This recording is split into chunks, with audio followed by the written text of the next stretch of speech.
Mark Power, dude, welcome. Thank you for being here. I'm super stoked. Welcome to what I call the Mark Schuline Passion Project. And everybody will get to understand very quickly that passion is a word that resonates between us. It's certainly one that sticks with you. Ironically, I was reading your blog the other day, and I'm just going to read it. It says, "For those of you that don't know me, I am Mark Power, a passionate and energetic Aussie, currently living in Newport Beach, Southern California with my wife Vanessa, and my sons Hunter and Fisher, who I love just as much as I love you." So super stoked you're here. And so again, Mark Power, welcome. And if that name, if a last name is supposed to represent a person, I don't know if Schuline does very well, but Shuey works. Power works with you beautifully. And ironically, before we got on, you were commenting on, "That's my logo. That's mine. The lightning bolt. It's Power." Yeah. And it's pronounced P-O-W-A for us non-Aussie. Power. Okay. Well, I like that logo, mate. Yeah. Well, I'll let you use that lightning bolt. Well, I'll license that out to you for free. But no, thanks, Mark, or Shuey, as I know you on the trail. Really happy to be here. Feel honoured to be here, and it's just awesome to be able to tell some stories, and also passion. That word passion for me is a super important one. Someone identified me when I was very young saying, "You've got passion, you're going to go far." And I think anyone who has passion or can find passion in something can go on and achieve great things. So I love that we started with that, because that word means a lot to me in all facets of my life, and friends who I gravitate towards. Yeah. Well, and you just touched on like 18 things that we're going to discuss today. In that, all of those little things, people is a big part of you. Adventure is a big part of you. And then there's the storyline that goes through it. And that's kind of what today is all about. Like, I always say I want to connect the dots, because we can tell from your accent you didn't grow up here in Newport Beach, Costa Mesa. So we're going to talk about what brought you here, but your path's pretty amazing. And that's the beauty of talking to people, like talking story and learning not only why you're here, but how did that all happen? And there are so many things that, again, we've only known each other for a few years, and we'll start there. Do you remember when we met? Just tell that real quick. Well, I was coming back from a paddle down in here in Newport Beach with a buddy of mine who's an ex-Australian rower.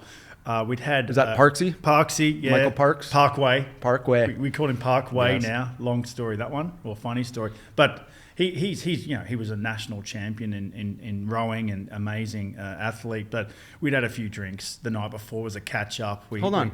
You guys are Australian and you drink? Yeah. Well, Pissfit, mate. Pissfit. Well, we will talk about Pissfit. We woke up, went down for a paddle, and I was like, "Oh, look, I'm going to try the OC1, an outrigger canoe, for a single." So I went, and it was pretty cold. It was February, I think it might have been at the time. Anyway, whenever it was, I fell in pretty quickly, but had a laugh. And then we wandered back to the cafe, and our mutual friend Dylan just goes, Hey, pal, you got to meet Mark. He'll help you with the whole paddling thing." And then you stood up and said, "Hey, man, how are you?" And then, bang, the rest is history for you and me. We immediately found we had a lot of common interests. It was like brother from another mother 100%. type thing. Both family backgrounds and all sorts of stuff where there's lots of little connections, even names of our brothers and cousins and family. It's like, what? And then all of a sudden we've gone on great adventures since. Yeah, but I think, yes, thank you for sharing that. And I think what's even more telling is what happened immediately. Like, we met at the coffee shop, that story. And I think the next day we ran 10 miles together. Mm-hmm. And then the day after that we went for a paddle together, and we just haven't stopped. Yeah. And it's only been, I think that was in 2020 mm-hmm. during COVID, mm-hmm. right? So let's talk about that. How did you end up here? We're going to end there. You grew up in Australia. Let's start at the beginning. Grew up in Brisbane, Australia.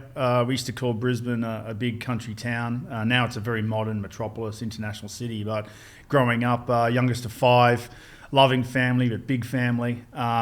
And my dad was a lawyer. Mum was a full-time mum. But I grew up in a family with a lot of dynamics, a lot of fun, great people. But I sort of did a lot of team sports growing up. What were they? Rugby, cricket, those sports you did at boys' schools, right? Yeah. I think your boys, and we'll talk about them later, but they're wonderful, cool little kids.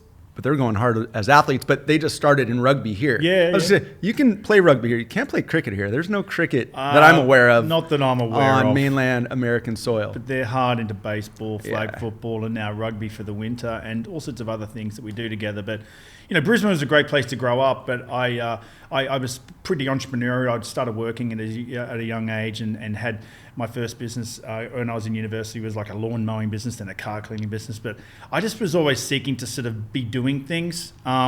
And I wasn't adventurous apart from fishing and camping and all those things, but I was much more of a team sports and outdoors, enjoy the outdoors. But I was always striving to, whilst during university, I'd see all these friends of my brothers and sister come back from the UK or their international travels just with these amazing stories, right? And I'd be there just listening and consuming, just going, wow, I'd love to go and check out London, or I'd love to go and see Eastern Europe, or I'd love to go travel. And I was youngest of 5 kids. Traveling was up to the beach and the Sunshine Coast, or maybe to Noumea or one of the Pacific Islands. Like, it wasn't sort of a done thing. My dad traveled for business and what have you, but like, you weren't taking 5 kids around the world, right? Sure. It wasn't happening. But I just loved the idea of going overseas, and then that led me to go to London at 21 years old.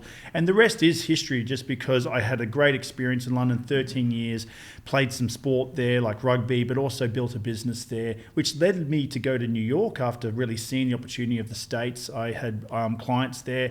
Brought my wife to New York, where we lived. Didn't think we'd last longer than 6 months, and then 10 years in New York, 2 children.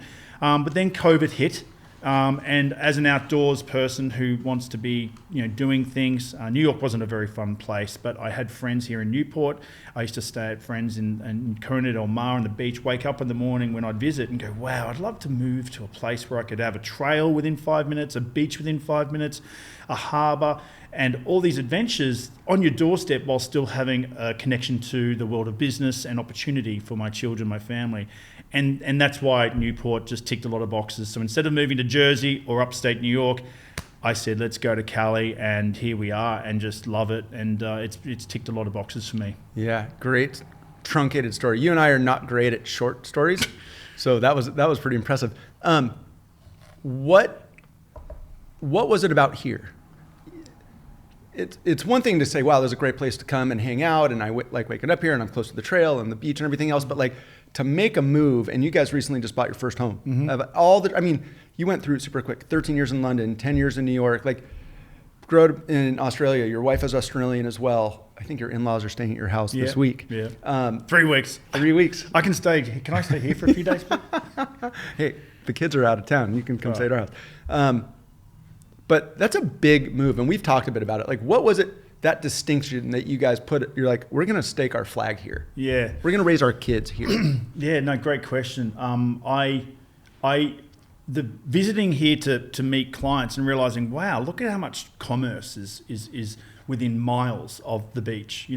There's a lot of commerce, a lot of big companies based here. I used to go out and visit the Kia and Hyundai and Mazda, and there's a lot of commerce back when I was doing some different type of work to what I was doing now. But I'd come here, but then by the end of the day, I'd be like at the beach. So I'm like, hang on, so you could live near the beach in America, but be so close to all these opportunities, business opportunities. And then I started meeting great people here, and I started to understand the Cali way, which is, have fun and you can live a bit more of a chilled lifestyle, but that doesn't mean the opportunity's pulled away. Like, there's just so much opportunity here in this part of the world. Whereas in New York, it's a different scene. There's a lot of great people, we've got a lot of good friends there, but it's a different scene, right? Everyone's striving for a different type of thing. Whereas I just found that everyone really chilled here, and I like that chill approach, but hey, we're all here to do cool things, to do great things, and everyone seemed a bit more adventurous. And it's one flight from Australia, which helped. But I absolutely staked our flag in the ground when I realized my kids were thriving here, and they weren't, I'd say, ready to thrive in New York, living in an apartment, or even if we were to live upstate where, for 4 or 5 months of the year, you're in the cold. Okay. So that year round adventure for me is just, wow. Even a day in Cali where it's cold is, it's maybe in the 50s, right? But we're able to do so much throughout the whole year and then have so much adventure on our doorstep. Really, really made me go, wow, plus the opportunity, plus the fact that, it's just a beautiful place and great people. So all those things just added up to us putting a stake in the ground saying, we're going to see this through until, as long as we believe, we think it's going to be even past the kids having their school and college here. We just love it that much. And I love Australia, don't get me wrong. Australia's a great country, great opportunity, but it's also slightly isolated. And being in London for so long and New York and now California, I feel like I'm so connected to all the opportunity and innovation and big ideas and excitement. And I just love being connected to the world and being at pace. And I'm not saying Australia doesn't have opportunity, but it's at a smaller level. You're more isolated, and I just like to be amongst the action. I always have. Yeah, well, there's no doubt about it, and that's how you live your life, both in, or maybe not in both, but certainly in business and personal and sport. And what's fun is you've brought with you your level of energy, and one of the things that I would call it an attractant for us, at least in my perspective, is we have a lot of alignment in the way we look at the world, and call it high achiever, call it super productive, go hard, do pack a lot in. And early, which we'll talk about for sure. One of the many mantras, and we will get to the Mark Power mantras. But you've also brought with you a lot of your nature from these other ports that you've called home, whether it's the Aussie way. So the boys are now starting in rugby. You still love to rock a budgie smuggler. Mm-hmm. What's a budgie smuggler for those uneducated? I brought one. I'm also wearing one, but that's a budgie smuggler, okay? We would call that a Speedo here. You wear it if you play water polo. I'm a big fan of the brand Budgie Smuggler. They really are commercializing what people in America or even the UK or other parts of the world call Speedos. But a Budgie Smuggler is the Budgie Smuggler. So what everybody is now getting a firsthand experience of is one of, again, we're talking Mark Power mantras here. Always be marketing. This is an unsponsored. I don't know. We might be able to get a sponsorship for this podcast by Budgie Smuggler. Yeah, no, I can organize. And Pissfit Tours. We will talk more about Pissfit in a bit. I am who I am. Like, I'm Australian. But hold on. Yeah. What are you? Because I want to see what you say you are, and then I'll add my 2 cents. What are you? Who is Mark Power? Mark Power is someone who cares deeply for the people around him and wants to be a good father, a good friend, good boss. I want everyone who has an interaction with me come away feeling positive and energized and supported. That's my number one of anything. But I just want to get every single squeeze out of life that I possibly can. And if I don't, I'm a massive FOMO guy. I know you are.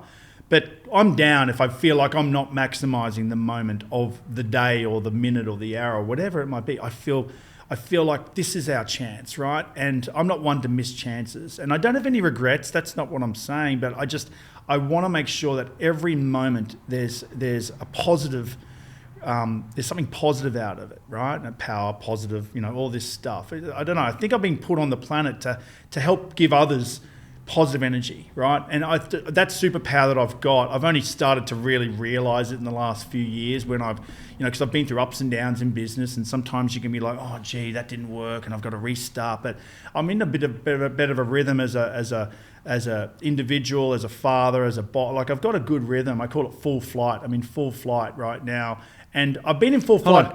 You're always in full flight, just for clarity. but what I mean is, I'm not 100% positive every day. Like, we all have our ups and downs, but I think one of my superpowers is being able to sort of really inject energy into a situation or into someone, or show someone who wasn't expecting it that I'm here to support them and guide them and use my experience or access or whatever I've got. I just want to make sure people come away from experiences with me as positive experiences. And I want to be a good human. I do strive to be a good human because I want my children to strive to be good humans, and everyone around me. I'm trying to surround myself with more good humans. But those, do I define myself in a single way? I don't know. It's hard because there's a lot of different parts of me and my thinking and my way of life. One of my superpowers, Mark, I only realised about 3 or 4 years ago, maybe 5 years ago, was I can find something in common with every single person on the planet within 15 to 30 seconds.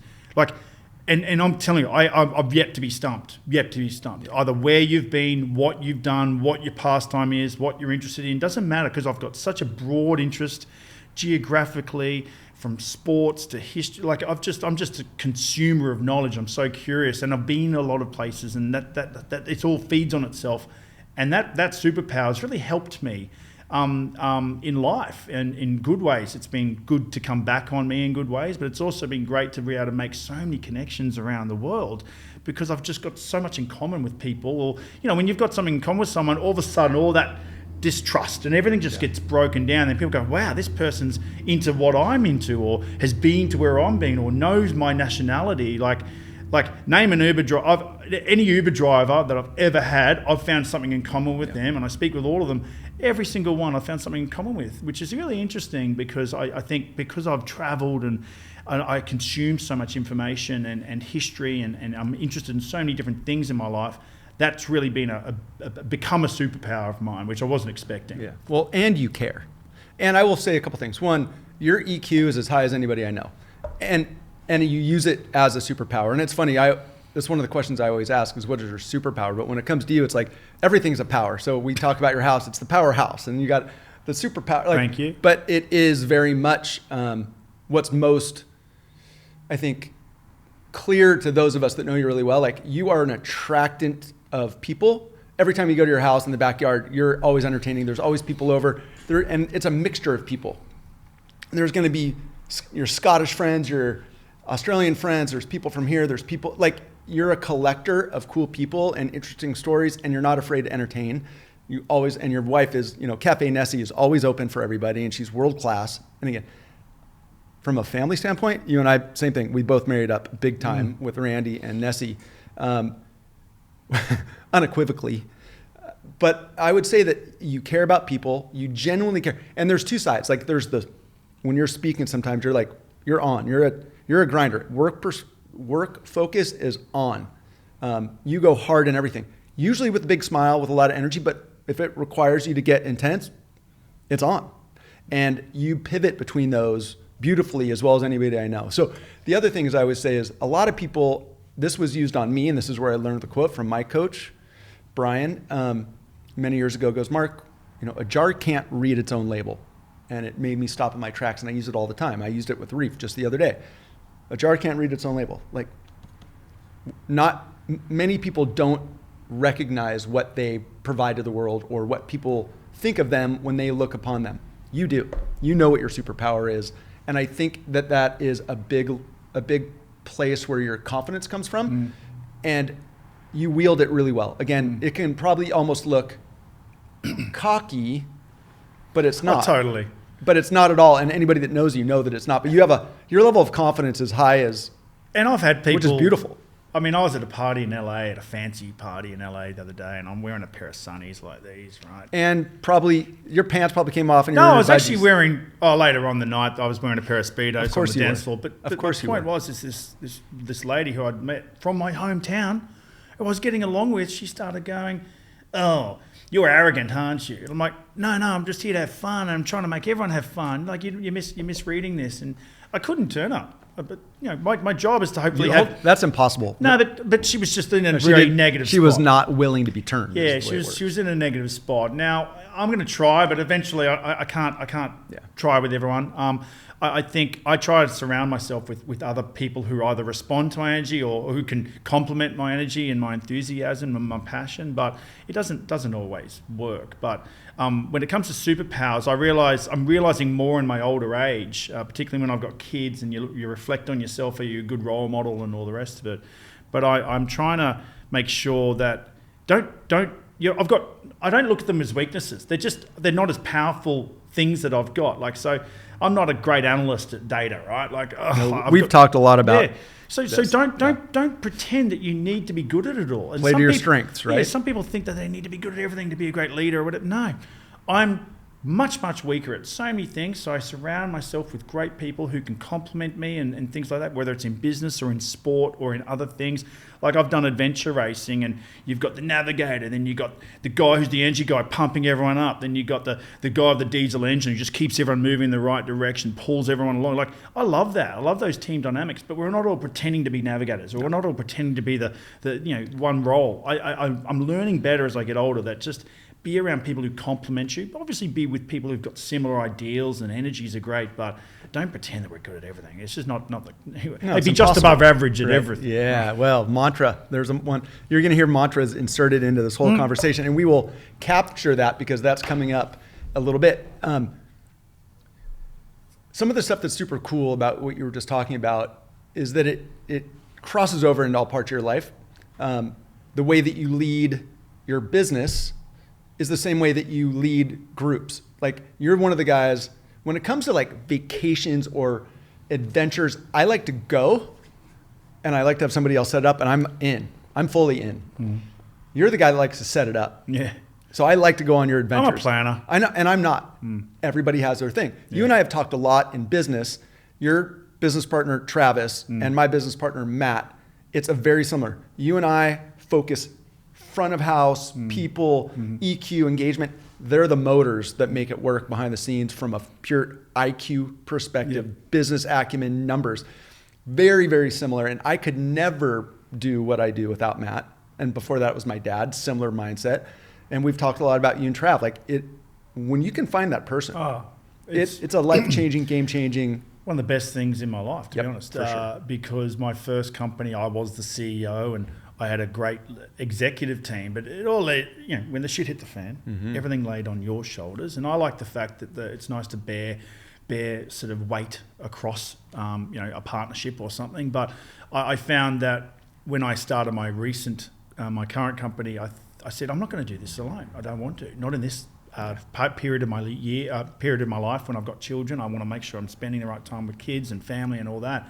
But having a partner for me in business and other parts of life, that partnership, you've got to put a lot of effort into it. Like, you can't just let it run.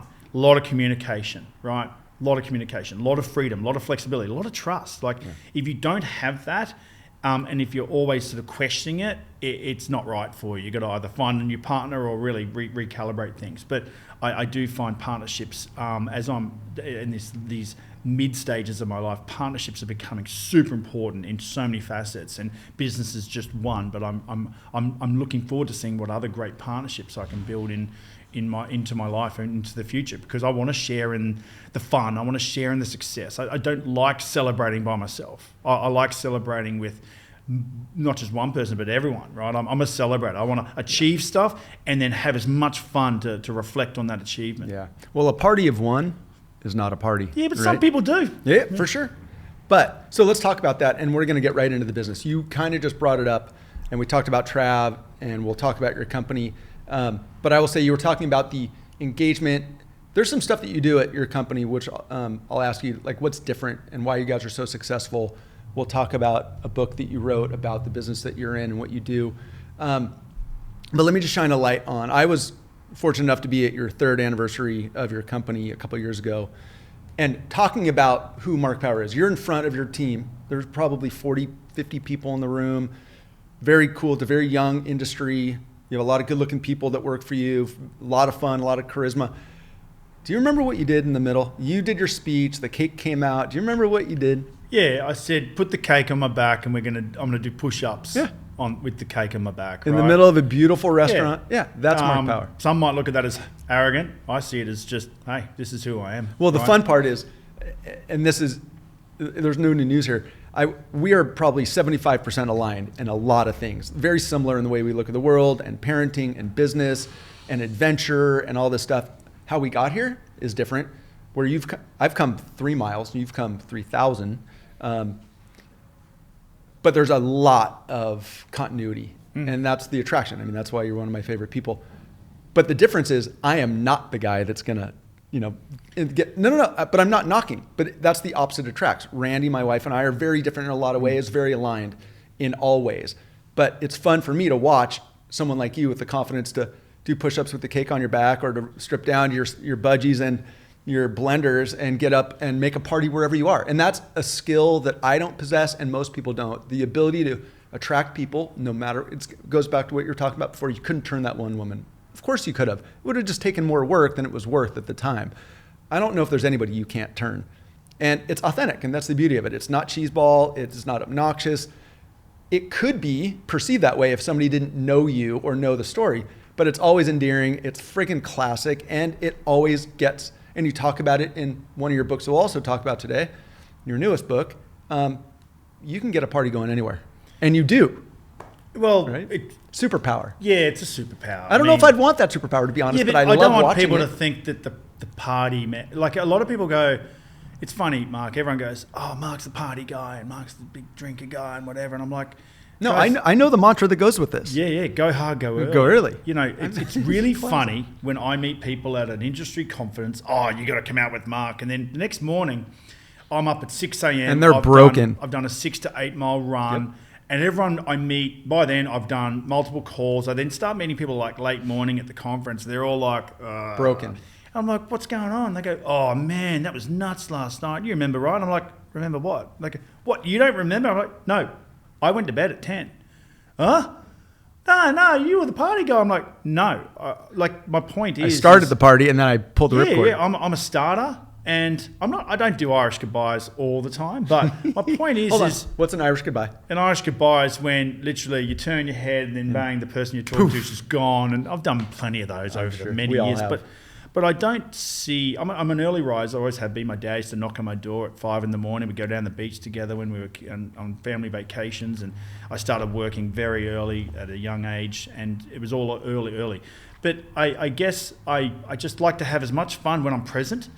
And then, you know, anything after 10 p.m, I'm not present. You know, I've had a few drinks. I'm tired because I've been up early. I've been training.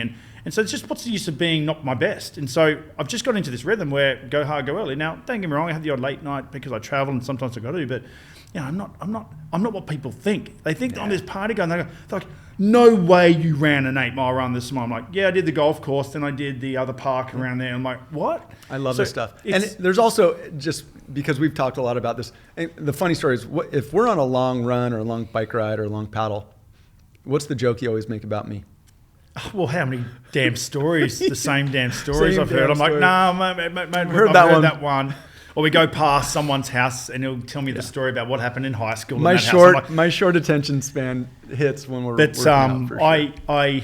I do like that superpower where I can really energize a room or get everyone, like I've been to client functions and it's pretty boring and all of a sudden I'm going, hey, let's get the CEO on the dance floor, let's get this, and then boom, all of a sudden it's on. And I'm just not, I've got another mantra, I don't give a fuck, right? So meaning I used to give a fuck because I was the youngest of 5 kids. There were expectations, you know, I had a lot of love, but like expectations for me to be like studying hard and be good at this and that, just like a lot of kids have expectations. But I've always been wanting approval, right? From my mum or my dad or my family or whoever. I think we all do. Yeah, I think we all do. But I really feel like I hated getting in trouble and I hated letting people down. And now I've got the values of being a good person, all that. I'm pretty confident that I've got all that. But I still don't like letting people down. But I've sort of stopped giving a fuck what people think. There's a line. Yeah, I stopped giving a fuck what people think. Oh, look at that guy doing that. Okay, as long as I'm not offending someone, like I'm not talking... Like if I'm wearing a pair of budgie smugglers on a dance floor and everyone's had a few drinks and we're all having fun somewhere in the world, I don't know, that's not offensive. If someone finds it offensive, okay, well maybe you're not going to be one of my long-term friends because this is all I do. But I've stopped giving a fuck and instead of saying what would someone think, as long as it's very freeing, isn't it? Yeah, it's totally freeing and it's impacting my life in such a positive way, but I think you still need to have those core values of don't be a dickhead. Well, it's within guardrails, right? Don't be a dickhead. Don't do the wrong thing by people. Let me ask you this. How good would it have felt if we had learned that when we were young? Because one of my many, we're mantra friends on this. One of mine that I say all the time is, it's the same thing said differently, and is nobody cares. Nobody cares. Because most people only care about what they see in their phone or their mirror, or they'll watch you for a millisecond, but they're not thinking about it. And when you're young, you think everybody cares and everybody's watching, and anything you post is something they're going to remember forever. They remember it as long as goldfish, mate. Nobody cares or don't give a fuck. Yeah. Similar but different, but very much aligned. I cared a lot. I worked it really hard to make it look like I didn't care when I was growing up because I cared so much. My vanity was like, it was all there, and it's taken me a long time to get to the point. Now, it doesn't slow me down. I play to my authentic self all the time. Similar, like I was talking to Randy earlier, I was like, the standing joke is I'll get up and run a marathon before my kids wake up.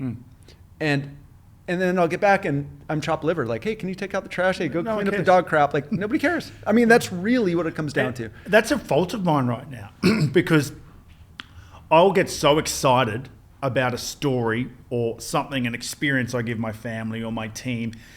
And then I present this experience, I present this scenario, and I'm like, and everyone's like, moving on.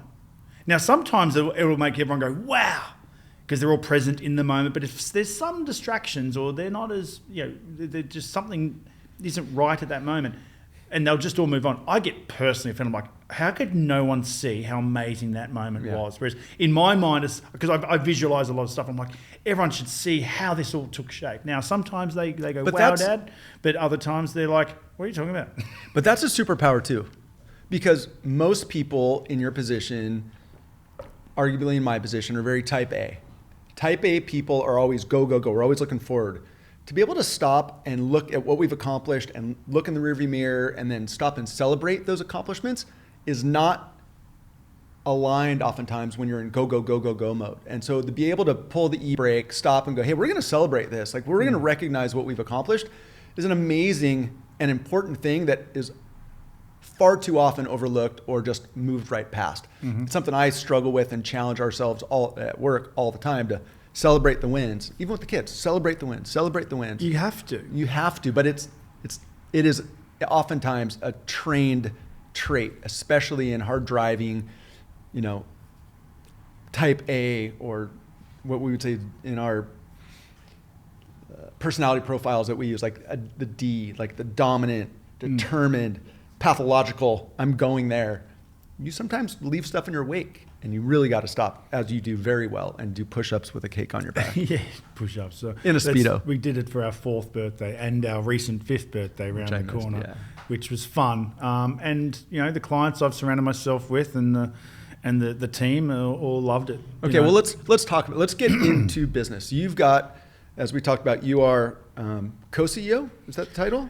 Founder, CEO, co-CEO. So let's talk about your company. Share the name, share what you do, and tell us what the genesis of the name of your company is, because it's a super cool story. So, it should say Podean, Podean.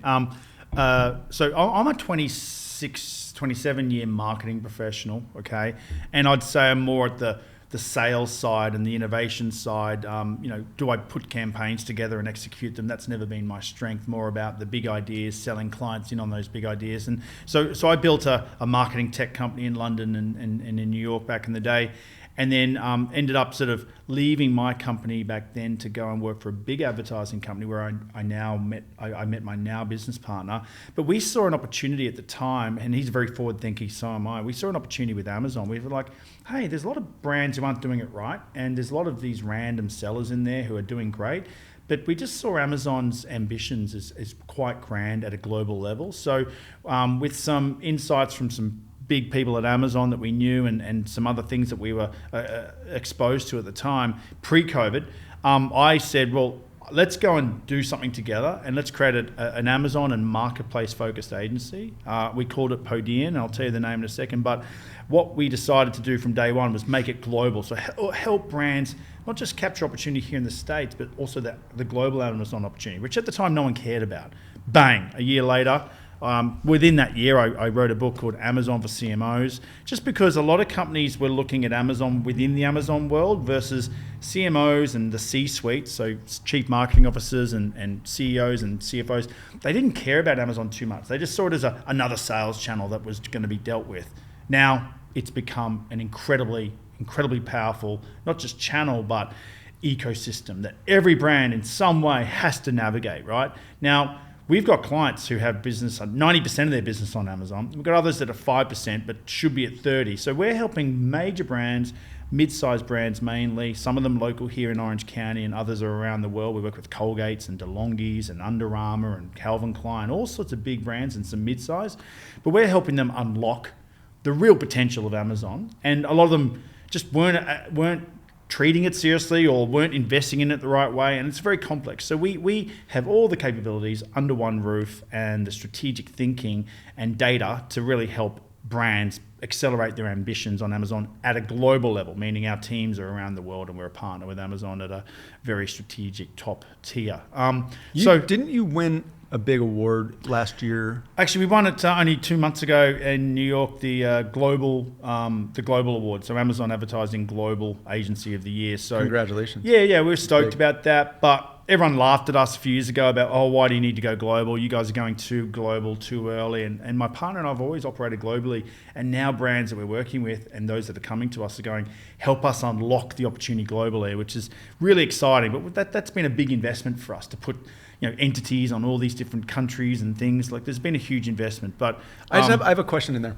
If a brand that's been holistically dealing with Amazon and all the other sales channels comes and works with you, is there an average lift that you see that you provide to a company like that? Great question. Very rarely do we not see 20, 30% in year one, and some clients we're accelerating beyond the hundreds of percent just because they either didn't invest in it the right way or had the wrong partner or had little Jimmy who's been dealing with Amazon for 2 years in this back room. And what we do is we use a lot of analysis to show mainly CEOs, CFOs and CMOs to show them what they're missing out on, right? Then they go, wow, we need to put more resource to that. And then they unlock the coffers to put more resource in partners like us, to put more resources in their team, and to put more investment into the opportunity. Now, it doesn't work for everybody. Sometimes your product's just an average, or you're not committed. We say if you've got a great product and you've got top level leadership keen on the whole opportunity and rallying the organization, and you have trust and commitment to your partner or how you do this, there's no reason why you can't succeed. But Amazon is very complex, very, very complex. And they pivot quickly and you guys stay all over that. Yeah, right? But there's just so much moving pieces. Yeah. But our job is to really partner closely with our client. We don't just go off and do it. We get really embedded with our client. And then once we have that rhythm, the amazing things that we can achieve together is quite substantial. So we're not just an agency. For most of our larger, mid to large size clients that are committed to us, they don't see us as an agency anymore. They see us as a business partner, just because it's becoming such a big chunk of their business, and it's not stopping anytime soon. No, and I suspect that is part of your contribution to the growth of your business, is the fact that you're a relationship-driven guy, just like I would say that I am in our business. And you build those. And in fact, some of the people I've met around your pool in the backyard with a drink are clients of yours that have become friends of yours through that working together, which is really cool. You got to share the story of the genesis of the name, because it's a very Australian term that most Americans have no idea what that means. I love this story. Well, when I got to London, I worked on a sales floor and I played rugby, and all these guys, these buttoned up dudes, British chaps, let's call them, they go, oh, you're an Antipodean, huh?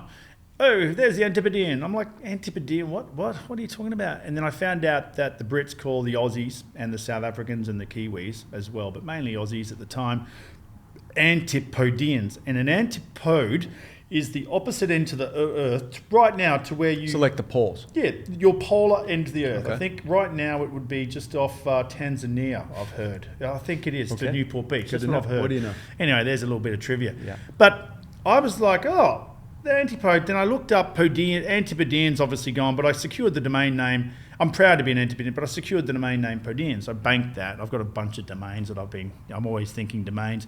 And then after a while, I pulled it out. I said, hey, look, this makes sense because my partner is Australian. I'm Australian. We're proud to be Australian, but also we think in a different way. And if you don't challenge anything in the world of marketing, you're doing the same. And that's what's happened in the world of digital. Everyone's doing the same Instagram ads, the same Google ads.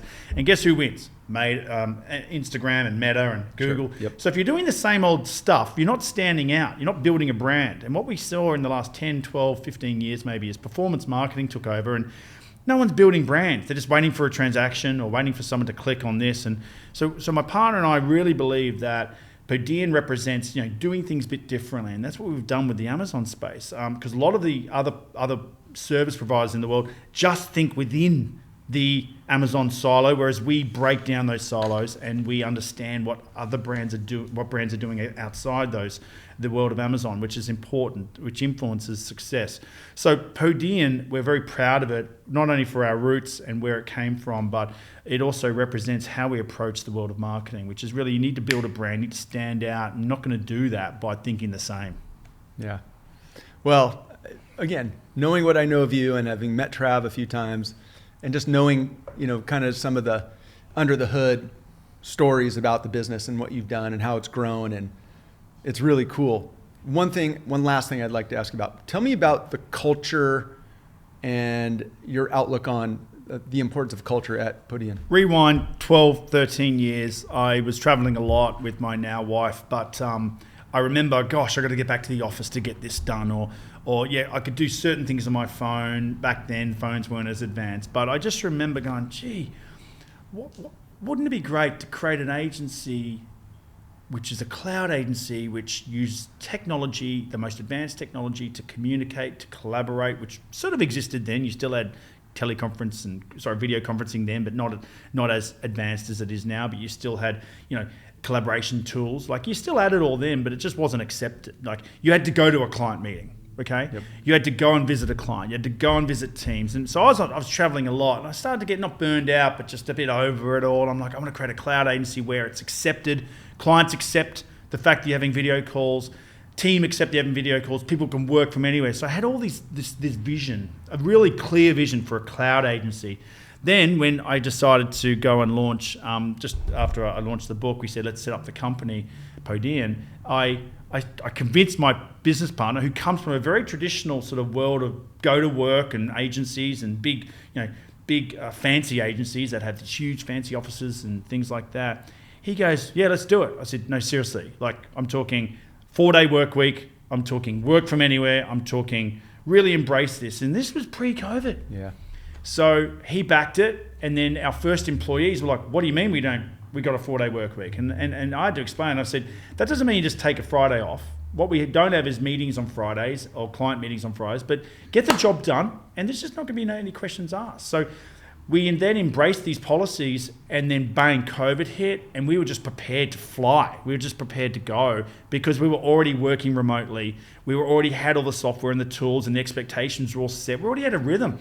And so very quickly, our business going into COVID had 7 people. We're now at 110, but COVID just accelerated because we were ready. And also Amazon was very much a big part of the COVID sort of... Well, and when everybody's buying, sitting in their underpants at home, and you're already set up to support that whole business model, right? It dovetails into a big success and a very steep growth angle. And now we own work from anywhere. We've got a hashtag. We have a competition each year, and everyone submits videos from drone footage of them on.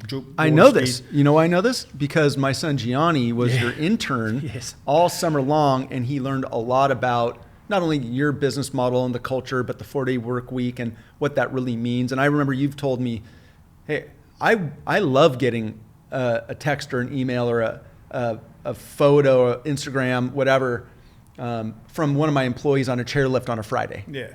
Hey, you're in Aspen? Aspen. As long as they're getting their job done. Yeah. Hallelujah. What's the snow like? I know. You right? know, and I've got people into all sorts of outdoor pursuits. I've even got people who aren't even that active, but they want to go into the garden for the afternoon. But as long as you get the job done. So what I've been able to do is attract operators. Unfortunately, if you're not a self-starter, really motivated, it will know in a week. And it's sorry, not working for you. We need self-starters. So it's been a success. I'm not going to say it's not been, like, there's definitely things that we've optimized along the way and we're getting better. But I'm super pumped about where this is going to go because I believe it's the model of the future, and companies like ours in the services game, we're a services business, have a great opportunity to change the dynamic. And for me, why waste time commuting? Why waste time not having people not do work when they should be doing other things and focus their time. For me, it's a time thing because, again, it comes down to how do we maximize our time in this life.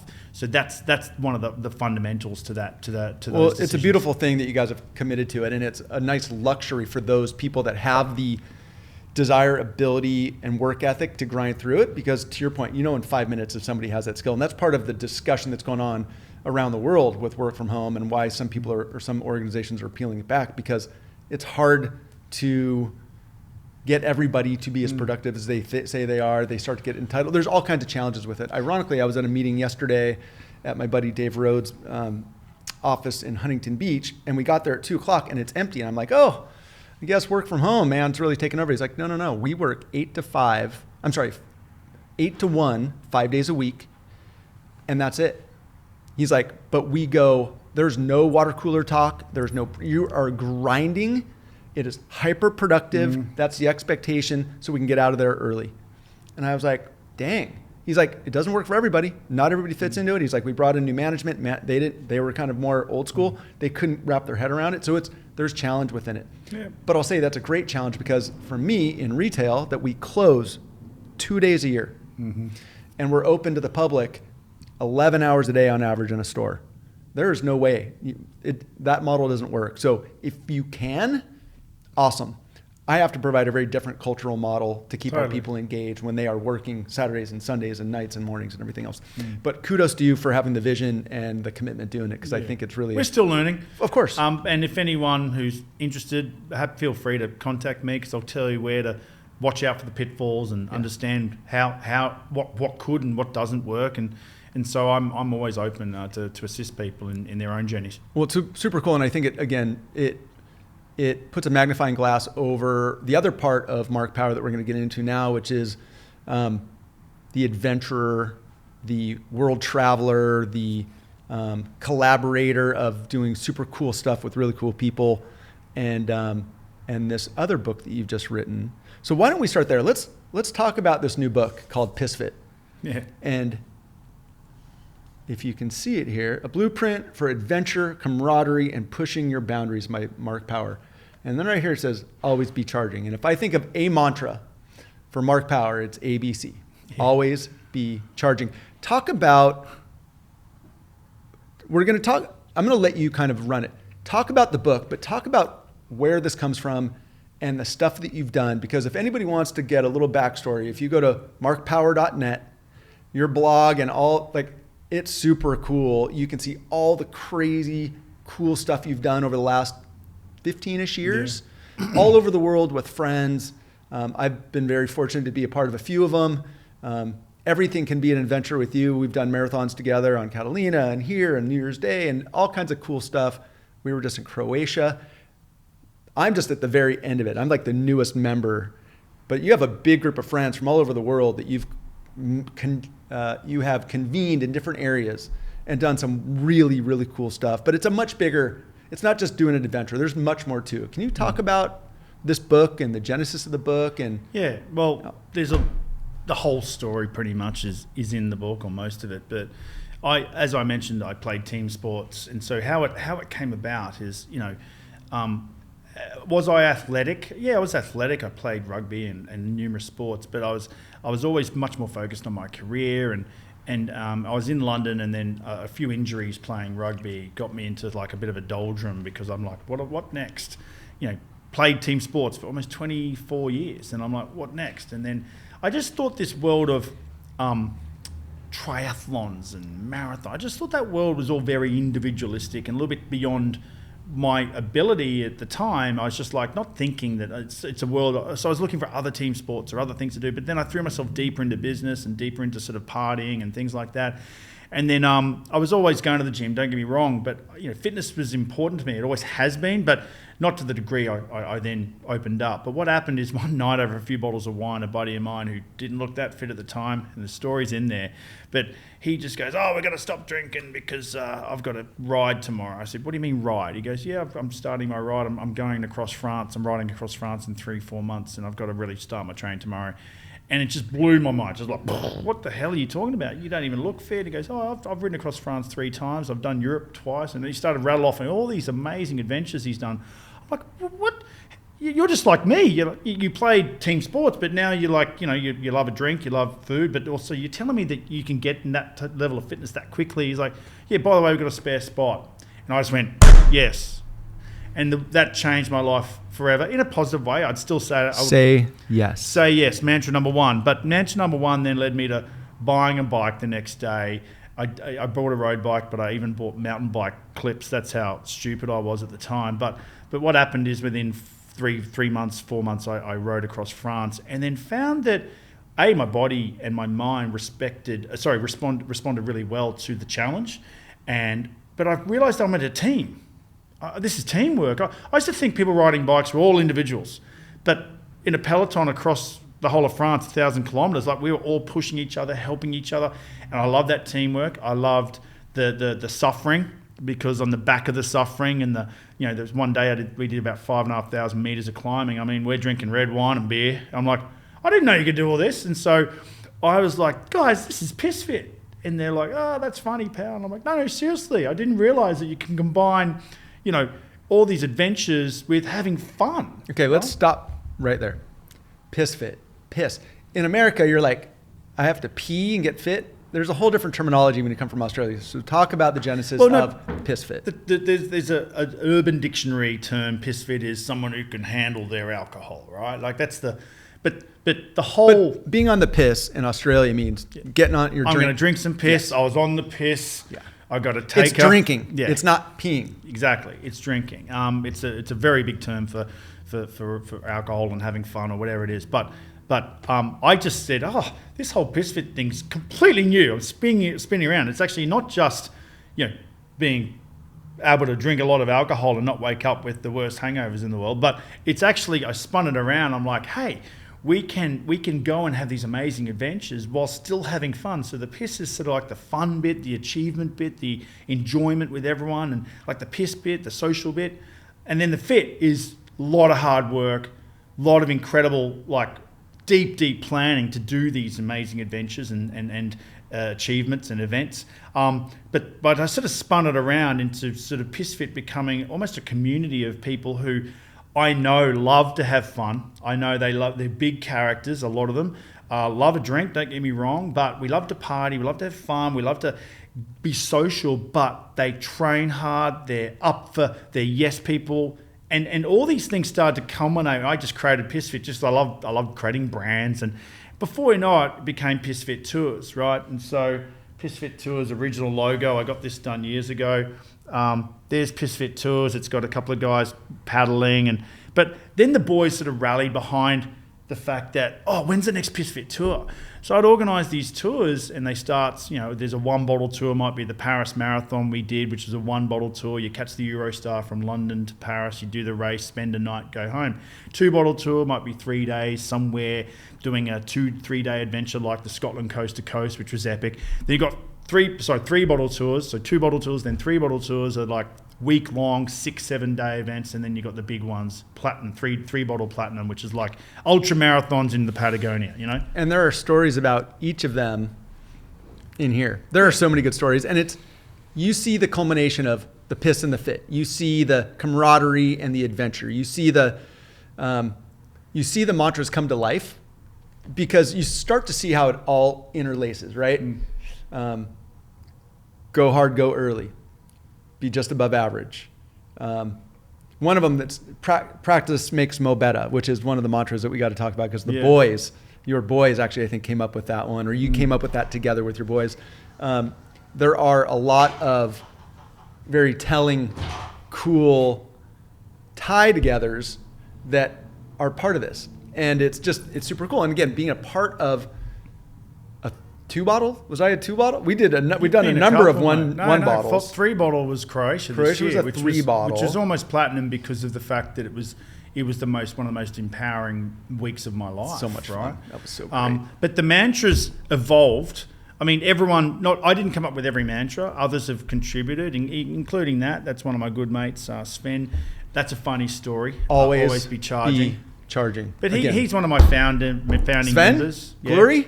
He's one of life's big characters, but big time. I've been able to meet such great people, find deep bonds that are everlasting with these great people, but when you go through a great challenge or suffering and then also have some fun on the back of it, I find it just so rewarding. And I'm just surprised when I talk to people about these things. I hear this, oh yeah, this sounds good, I'm in, but then not much follow through. And I'm like, I'm super enthusiastic and passionate. And so I find it interesting that people like to say yes, but then sometimes they're just like, oh, you know, life's in the way or something's in the way. There's always full of excuses. But to be honest, I believe I'm living the best life that's ever lived on this planet. Now, whether that's actually true or not, it's not the point. Say that again. I believe that I'm living the most fulfilled life, best life that has ever lived in the history of man. Hallelujah, brother. Now, whether I have or not, doesn't matter. Doesn't matter. But I believe that. Now, I actually think there's probably other people out there who believe that. But if you look at all the things that I'm passionate about and all the experiences that I've had, by the way, some of these aren't fun, like ultra marathons in the desert and stuff like that. Like you're going through the depths, but I believe you need to go through the depths and then come out and then enjoy and really appreciate and have deep gratitude for what life is and the fun moments and the deep dark moments. But I love the fact that I can be confident that my life, I'm just like absolutely living to the fullest, give or take, you know, commitments that I've got to be responsible for, right? Now, do I want to have adventures every day? Probably not. No, that's not my prerogative. I want to make sure my children are fine. I've got responsibilities at work, but I do believe I have a balanced view on the world and a balanced life. Yet people think I'm damn crazy, right? It's really interesting that you're crazy doing this stuff. I'm like, if you actually embrace this, not even to the degree that we do, but if you embrace the Pissfit life, you'd be surprised how much you believe you will then change your belief in what you can achieve. It's all attainable. Right? Yeah.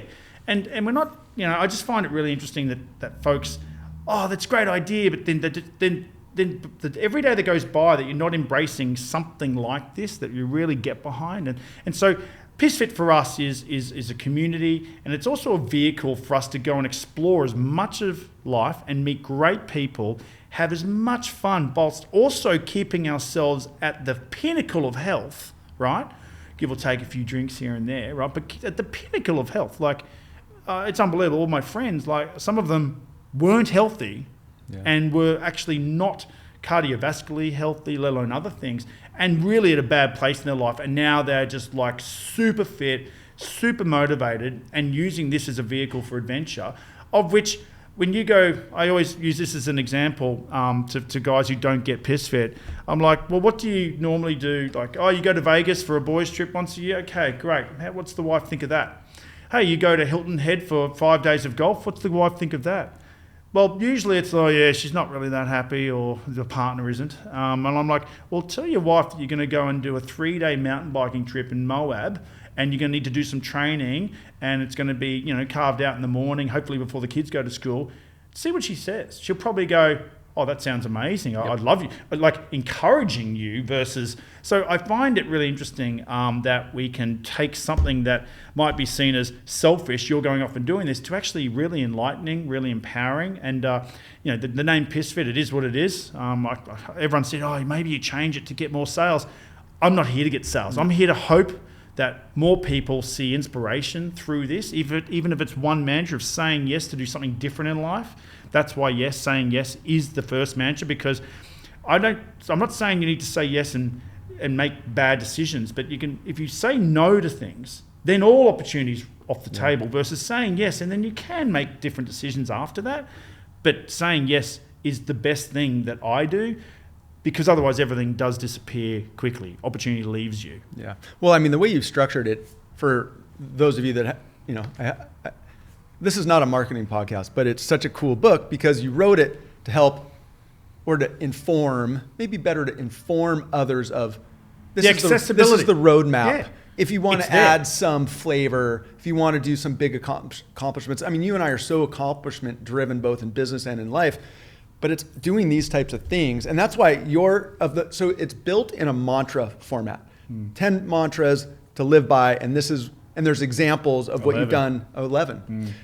These are the examples of how you get there. Here's examples of what I did within it.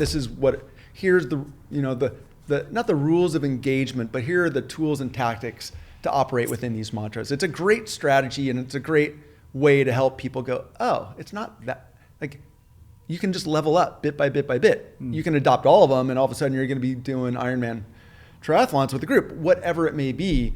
But it's really cool because the culmination or the cross-pollination of people, like when we met in Croatia with your group of buddies, there was 7 of us is what it ended up with.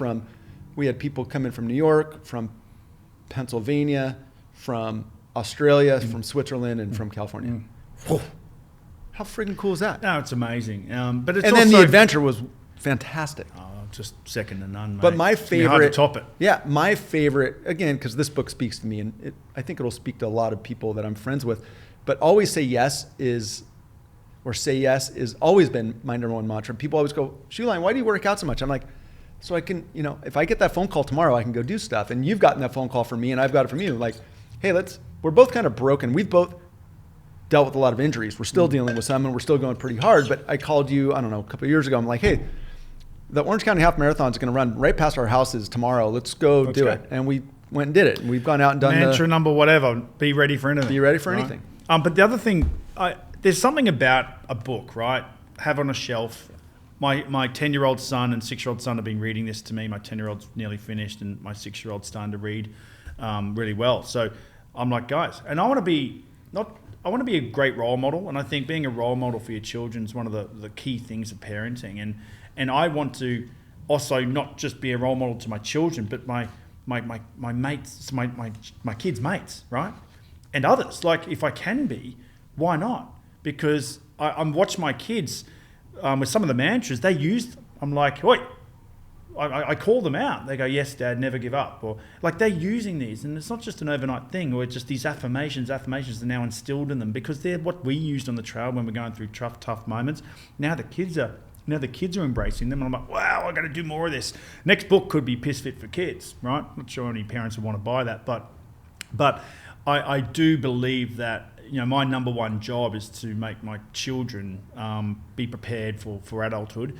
My goal is actually to have my children live a better life than I lived, right? And I'm giving them a little bit of a head start just because a lot of the things I've uncovered in me only kicked off once I embraced the world of Pissfit, or branded that world I entered into of adventure and things. By the way, I was living a bloody great life up until that point, but I think Pissfit just opened up the possibilities that I never dreamed of growing up. And so I want my kids to not just be yes people, but just don't be no people, and be open-minded about everything that comes their way. Well, I can tell you, as from one parent to another, watching you with the boys, and Nessie, osmosis is a powerful thing. Our kids watch what we do and how we do it and what we stand for, and I hope I have that impact on my kids. Like going back, like I ran a marathon before they got out of bed. Hopefully that has some value and some impact on them, as opposed to like go hard, go early is a great one, because 2 of my kids are in college. They're going hard and they're going late and they're waking up late, Hopefully one day they will. I mean, they're both super fit. They're gym rats. Like, I think I'm having that impact. Osmosis is a super powerful thing. If you grow up with super partying parents, guess what? You're probably going to party a lot. If you grow up with super fit, focused, positive, motivated people, but that's you're where go hard, go early comes in. I love to party. I love to have fun, but I'm not doing it till 3 or 4 in the morning all the time. My kids wake up and I'll see them on the couch. They go, "Where you been, Dad?" "Oh, I just did a 10-mile run." And then I'm like, "You're next, guys. Get in the bikes. We're going." Now, if I'd gone late, I couldn't have done that. So for me, there's a number of these mantras working together, I think actually is why we put them in there, because you can't always be charging, literally, without having some of the other mantras take over and balance each other out, which is a dynamic that people have to work out themselves from the book. But it's not just one mantra is it. Like, all these things working together, I believe is why we put it together. When I say we, there's 8 of my friends and Pissfit tourists, we call them, in here telling their stories. This wasn't just about me. It's not a Mark Power ego trip, right? And some people might immediately go, "Oh, look at him on his ego trip," right? That's not it. And by the way, I've had some negative comments from my mates back in Brisbane who haven't done anything, okay? One of them had to go at me because, when you put these in Amazon, you got to select some categories, and you're only allowed to select 3. Self-help. Well, I don't think it was self-help, but they all laughed at the fact that it was in extreme sports, right? Read the damn book, mate. Right. You'll see how extreme this stuff gets. For sure. Like, read it. They wouldn't even have read it right now. Now, I'm not going to name those individuals. I still have affection for the guys I grew up with, But I've gone and lived, and I'm now dealing with people who I'm so inspired by, who go so much harder than me. I feel quite humbled that I can at least put together this little framework, and hopefully people can use that framework to get something else out of life. Now, if you can get 100% more, 500% more, great. But if you can get 5% more, that's better than where you were. So that's all that counts for me. And I'm not here to make a bunch of money out of Pissfit. I can't. It's a hard thing to monetize, right? These tours, you saw how much organisation it is. Big time. But I'm here to hopefully have people around me use it in a positive way, and also people who I don't know, if they need some guidance about how can I go and make a positive impact on my life and others, and also have some fun along the way, because no one wants to do a shitload of hard work and not have fun. I don't know anyone who does anyway. Yeah, got it. I'm going to ask you one last thing about the book. The one mantra that we talked about a little bit ago with your boys, with Hunter and Fisher. Practice makes Mo better. Can you talk about that one? It's such a good one. I've got a big neon sign at home. You've seen You have a lot of neon signs at home. Yeah. Your garage is full of them. Go neon, everyone. Neon signs all over my house. My Christmas trees. Your friggin' van had them. I've got neon everywhere because Yes, I just see them as just great energy beacons all over the house. I'm a big believer in energy and positive thinking and stuff. But anyway, one day I'm with one of my buddies, Danny, who's in the book. He's a fellow Pissfit tourist, or I think he's changed his life for the better with all these great things we've done together. But my son, eldest, was out, so my little son, Fishy, he was only 4 or 5 at the time, he comes out and I'm in the pool and he goes, Daddy, can I get your help in here? I just keep take a look at this. And I'm like, oh mate, do you really need me now? I better go, guys. So I got out of the pool. I'm half wet. Go inside. And a little gun, and he goes, Daddy, look, bang! And he shot the gun at this little robot that he put together. And the whole idea was supposed to all explode, but it didn't. It scooted off the side. He goes, oh, and then he did this, and then bang! It scooted off the side. So he's got his Nerf gun trying to get the thing, and I'm going, come on, mate, what's going on? And he goes, bang, third go, and he didn't do what he wanted to do. And he goes, oh, I said, practice makes more better. And I'm like, very Aussie epiphany, term. Right? So I brought up society has dictated, and I've been brought up just because of the age-old mantra, practice makes perfect. Fisher just blew my mind in that moment. I'm like, I've been searching for that forever, Fisher. I said, mate, that's unbelievable. Wow, practice makes more better, because that's right. I'm never going to be perfect at anything. Even the top Olympians will always be striving for more perfection. There's no such thing as absolutely perfect. But we can only strive to be more better. And the way that Fishy described that was just an epiphany for me. So I said, mate, that's it. You go. Went out, back into the pool. 5-10 minutes later, he goes, Daddy, I practiced. And so I got out of the pool, came in. He goes, boom, bang, and it all exploded. And he goes, I said, mate, well done. Practice makes, and then he goes, more better. Yeah, right? That looks like fish. And I do really, that might be another book I write one day, because I think society places so much emphasis on perfection versus progression and improvement. And I mean, I remember growing up, and all the kids with the perfect marks would be idolised at our school, right? What the hell have some of those guys gone on to do? I don't know, but I'm not perfect. I'm not the smartest, but I'm always trying to get better. I'm always trying to get fitter, get smarter, get more well-educated, get more curious. I want people around me to all just be trying to improve ourselves, incremental improvements all the time. And that's why Fisher really, that epiphany was a game changer for me, because it just described exactly how I live my life. Even though I was like, yeah, I'm never going to be perfect. No, let's just strive to be better. That's it. More better. I love that. It's one of my favorite stories. So it's super cool to me that you not only took, again, I think it reflects on you, always be something, always be charging, always be marketing, always be content. Exactly. If we travel together, you're always content. You walked in here like, why are you wearing your Pissfit shirt? I mean, it's always on, but that's the way you work, and it's fantastic. What's next for Mark Power? What's next for Pissfit? What's on the horizon? Well, right now, I did a soft launch of the book, and just so everyone, like, in life, you've got to really be serious about your priorities, otherwise things get left behind. So my priorities are in this order: is my family and my business, because so much goes into those things. You just can't let them fall to the wayside, in my view, particularly when I have younger kids, and until I have them as adults, it's a big job. But my business is also, I take my business affairs very seriously, because people have their careers bet on me and my direction and my partners, where we're going with this business. But I do like having special projects, and I know you do too. So.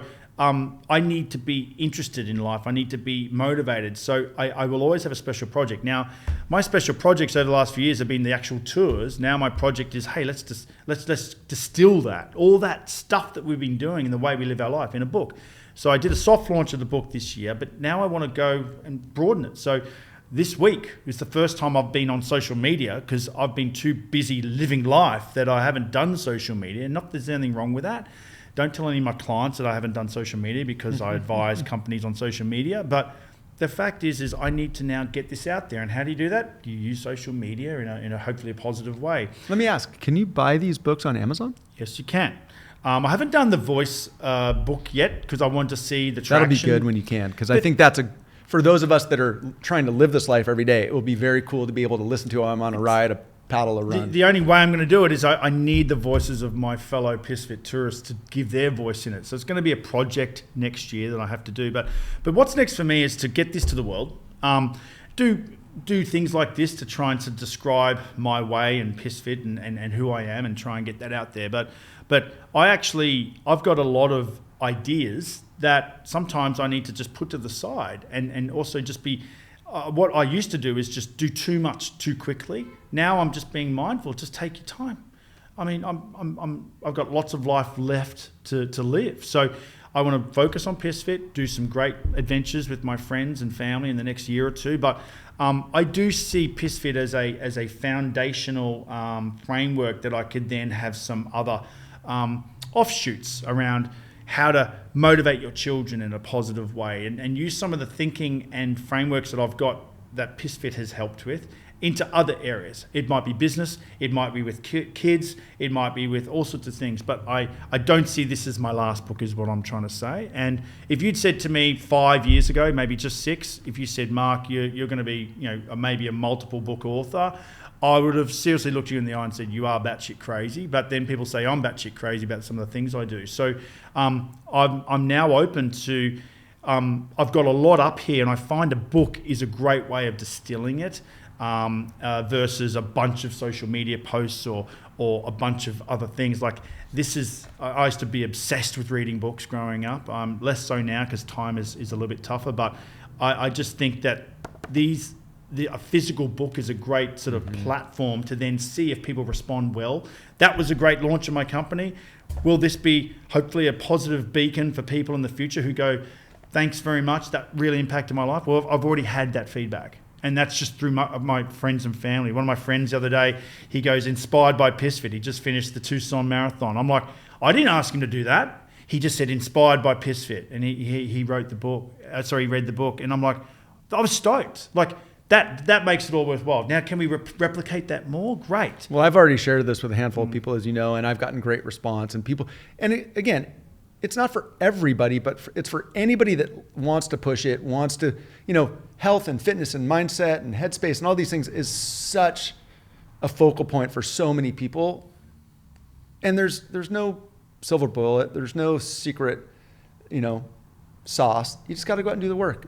And hopefully you have fun while you're doing it. And that's what Pissfit is probably best about. Yeah, well, how to do it and have fun while you're doing it. Yeah, and on that, I don't want to end on a negative, but you said what's next to me. I do want to inspire the next generation. Now, I'm doing that right now at a micro level with my children, their friends, but I believe that we need resilience in life, and we need to work hard. There's a bunch of things that you need to have a successful life, and I really hope that Pissfit and whatever comes after it does help my children, their friends, and maybe others distill those core values that you need to be successful, to be an independent adult. Okay, now doesn't mean you have to be wealthy, doesn't mean you have to have a lot of assets. No, success isn't, I'm not defining success, but you're never going to be successful to yourself unless you're independent as an adult. And I do have concerns about how wonderful society is at the moment and how easy it is for so many of the younger generation just to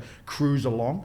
Because everyone I know who cruised in life hasn't gone off to achieve wonderful things. So I just want to make sure that any energy I can push out into my people I know and those beyond them, I'm going to do my best to do that. Well, let me just say that there's no doubt, and it's the people that you and I spend most of our time with, that high achievers are not just high achievers at work, it's high achievers in life.